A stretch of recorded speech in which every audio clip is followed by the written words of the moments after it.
Hello guys, gagawa pala tayo ng order dahil ito ay biglaang order lang to. Dahil i-deliver natin to after. Bali ang budget nito ay nasa 30 reals Oman. So small tray lang. Ayan, gagawa tayo ng kortas muna. Yan yung mga maliliit na cellophane na iniipon natin kapag may mga excess. Ayan, napapakinabangan na natin. So, nakatipid yung ating company dyan. Kahit na ganyan lang kahit paano mayroong halaga yan May halagang katumbas. So, sana yung mga nagtatrabaho na may concern sa company ganun din yung ginagawa nila. Pero yung iba diretso tapo na yun, yung mga sobra-sobra na, yung mga cutting na extra na cellophane tinatapon na yan nila.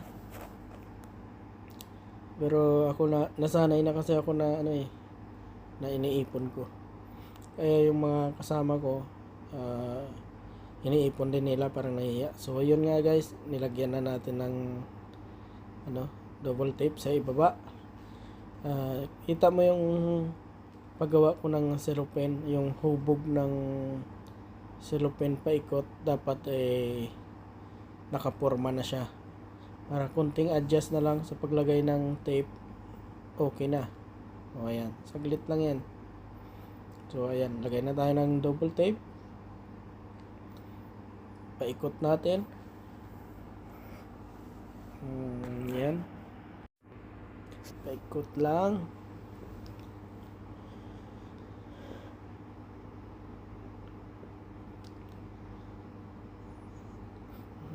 Bali yung order na pala to guys ay combination ng maroon at saka ivory. Ayan, titimbangin natin yung empty. Ayan.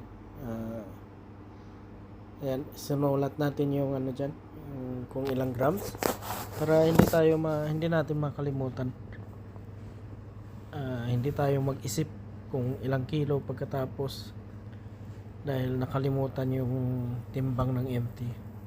So guys, always nilalagay ko yung yung wafer na sa pinakababa dahil yan yung magiging pundasyon, kumbaga sa bahay, pundasyon para tumibay.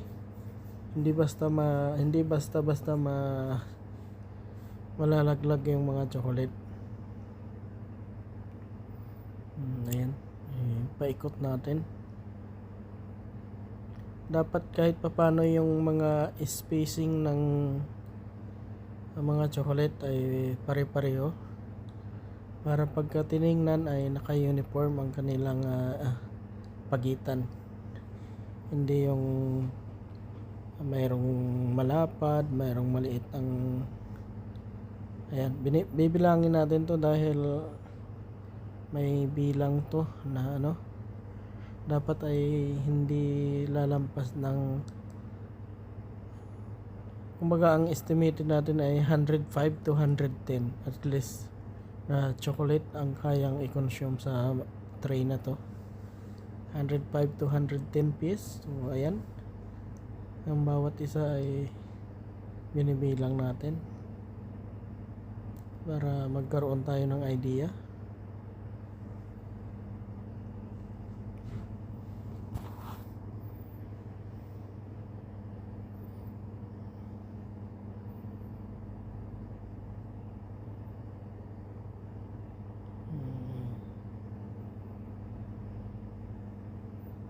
Ayan nga, maroon nga yan guys. So bibilangin natin to pagkatapos.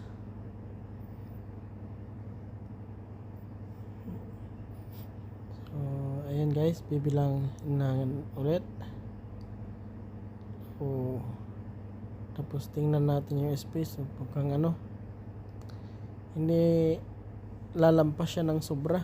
Kaya tinanggal ko muna ulit. Pasensya na guys, ganyan talaga pagka order kasi. Hindi katulad nung lang, yung order lang para sa showroom. Kasi hindi mo na bibilangin, gagawa ka na lang ng kung anong gusto mong gawin. Ito kasi may bilang dahil ang presyo ay nakadepende sa kanilang request. So ayan, masyadong ang spacing nito ng chocolate ay masyadong kumbaga ang pagitan ay maliliit, lang, konting space lang, talagang dikit-dikit, halos mahigit sa kalahati ang kaniyang dikit sa bawat isa. So ayan, binalik na natin ulit, parang dumagdag yata tayo dito sa pinakababa ng 5 piraso na extra pa. Tapos ganon din sa second layer, pinagdikit-dikit din natin to ng mahigit sa kalahati para maibigay natin ang request ng customer.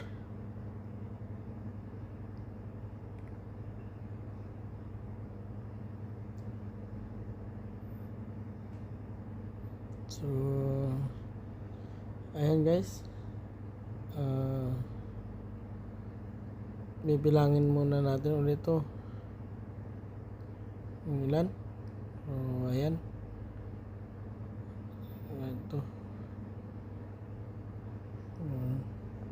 saka natin ituloy kasi may estimate mo na yung ilalagay mo sa bandang taas na magkasya na yung yung kanilang request na kaya nang i-occupied. So ayan, pagdikit-dikitin lang natin na hindi mo makita yung yung cellophane na pinapatungan. Dapat maganda yung pagdikit-dikit nila, yung yan guys, hindi yung plastic na yan hindi dapat nakikita. Kung nakikita man, maliit lang na space para mas maganda siya tingnan. Kumbaga parang siksik siya sa laman.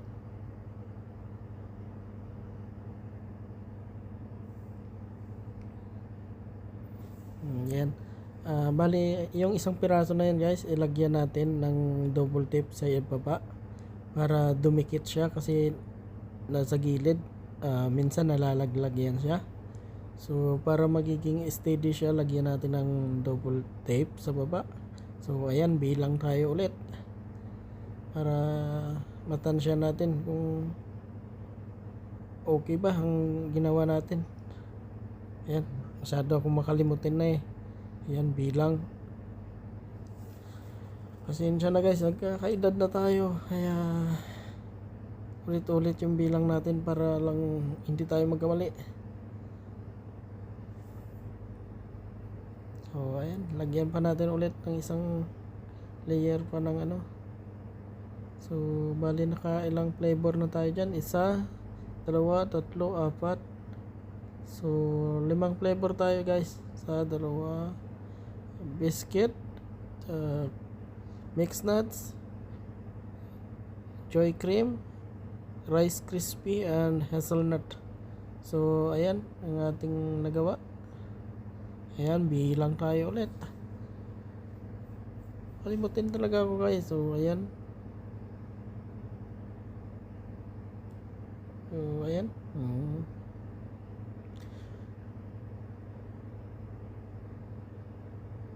So bali lalagyan na natin yan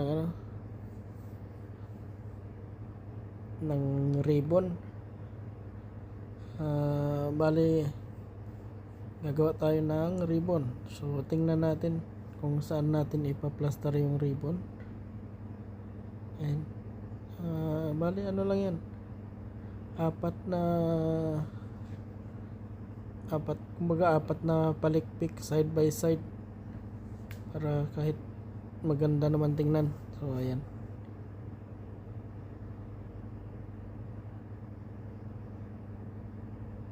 Sabay talian para hindi mabuwag. So ayan na. Ganun lang ka simple.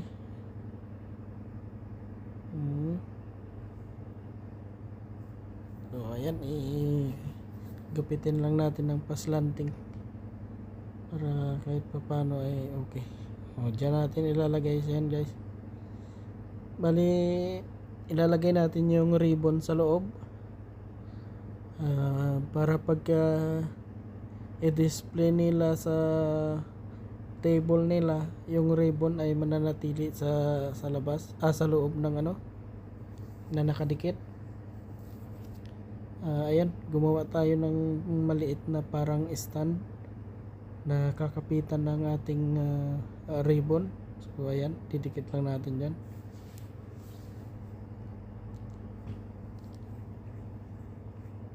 Lalagyan natin ng glue gun. Ayan, para dumikit. Pero ayan, medyo mataas siya, kaya putulan natin. Ayan na nga. Lagyan natin ulit ng glue gun guys para dumikit siya dun sa plastic sa loob, sa may sa pinapatungan ng ano ng mga chocolate. Ayan, okay na yan. So lalagyan din natin yan ng double glue gun. Tapos idikit na natin yung ribbon. So ganyan yung pagplaster niya guys. So ayan, ang finish na. Kasi pagka ilagay natin yung ribbon sa labas, 2, 4, 6, 8, 12, 14, 16, 18, 20, 22, 24, 28, 30, 32, 34, 36, 38, 40, 42, 44, 46, 48, 50, 52, 54, 56, 58, 60, 62, 64, 66, 68, 70, 72, 74, 76, 78, 82, 84, 86, okay, 110 guys. So ayan. So dyan natin nilagay yung ribbon kasi pagka itatakpan ng cellophane, nasa loob siya. Kasi kung ilagay natin yung ribbon sa labas, pagtanggal ng cellophane, mawawala na yung ribbon, itatapon na nila. So ayan, mas pinili ko na ilagay yung ribbon sa loob para kapag ilagay nila sa mesa nila ay mayroon pa ring ribbon na nakikita yung brand ng ating company, Lini. So guys, kung nandito kayo sa Oman, try to visit sa company namin. Mayroon kaming branch dito sa Muscat, nasa Alcod, malapit sa likod ng Alcod Center, at mayroon din tayo sa Kurum, malapit sa PDO, same building ng Almayas supermarket, sa gilid lang. So if you are in Oman, try to visit guys. Mostly yung mga display nila doon ay gawa natin dito sa workshop. So ayan guys, pag naglagay ka ng cellophane, bali ayun, ikakat natin na paublong din sa ang taas at sa baba. Tapos ikat natin yung parang sa may handle, tapos lagyan natin ng tape para hindi siya basta mapunit yung cellophane. So ayan, nilalagyan na natin ng tape paikot.